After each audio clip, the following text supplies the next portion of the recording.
250 runs target വെച്ചിട്ട് CSK batting കാണും. ഞാൻ എക്സ്പെക്ട് ചെയ്ത് കൂടിപ്പോൾ ഒരു 220, 230 എടുക്കുള്ളൂ. 250 എത്താനുള്ള ബാറ്റിംഗ് സ്ട്രെങ്ത് ഉണ്ട് നമുക്ക്.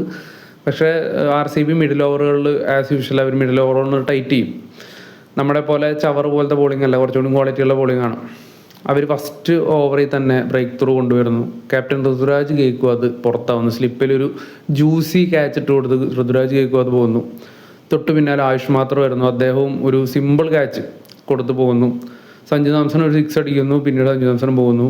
പവർ പ്ലേ തീരുന്നതിന് മുന്നേ തന്നെ 3 ടോപ്പ് ഓർഡറിലെ 3 മെയിൻ ബാറ്റ്സ്മാൻമാർ ഡഗ് ഔട്ടിലെത്തി. ഇവിടെ നിന്ന് അങ്ങോട്ട് വിജയം പോയിട്ട് തോൽവിയുടെ മാർജിൻ്റെ വലിപ്പം പോലും ചിന്തിക്കാനായിട്ട് CSK ഫാൻസിന് പറ്റുന്നില്ല. 60 റൺസിനെങ്ങാണ്ട് മുമ്പായിട്ട് തോറ്റതായിരുന്നു മുൻപത്തെ നമ്മുടെ റെക്കോർഡ് എന്ന് പറയുന്നത്. അതിനും വലിയൊരു തോൽവി ആ സമയത്ത് ഇങ്ങനെ നോക്കി കാണുന്നുണ്ടായിരുന്നു.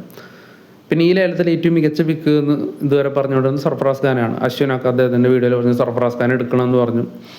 അത് ഒരു നല്ലൊരു ചോയ്സ് ആയിട്ട് ഇപ്പോൾ CSK ഫാൻസ് തോന്നുന്നുണ്ടാവും. അദ്ദേഹം ഒരു കൗണ്ടർ അറ്റാക്ക് ഗെയിം കളിക്കും. അദ്ദേഹം ഒരു 50 അടിക്കുന്നു. പവർ പ്ലേയിൽ RCB അടിച്ചതിനേക്കാളും കൂടുതൽ സ്കോർ അടിക്കുന്നു. 10 ഓവറിൽ RCB അടിച്ചതിനേക്കാളും കൂടുതൽ സ്കോർ അടിക്കുന്നു. അവിടെയൊക്കെ സർഫറാസ് ഖാൻ്റെ ഒരു ഇമ്പാക്റ്റ് ആട്ടോ. പിന്നീട് കാർത്തിക് ശർമ്മ വരുന്നു. 14 കോടിയുടെ മുതലാണ് അദ്ദേഹം വരുന്നു. അദ്ദേഹം ഒരു ഫിറ്റിന് ശ്രമിക്കുന്നു. അദ്ദേഹം പുറത്താവുന്നു.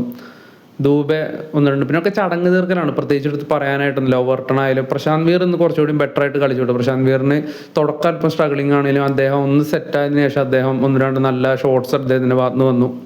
അദ്ദേഹം അത്യാവശ്യം നല്ല രീതിയിൽ തന്നെയാണ് ഇന്ന് കളിച്ചത്.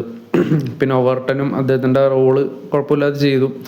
പിന്നെ നമ്മൾ എക്സ്പെക്ട് ചെയ്ത പോലെ തന്നെ ഒരു 200 മുകളിലുള്ള സ്കോറിലോട്ട് CSK എത്തി. പക്ഷേ 250 എടുക്കാൻ സാധിക്കില്ല.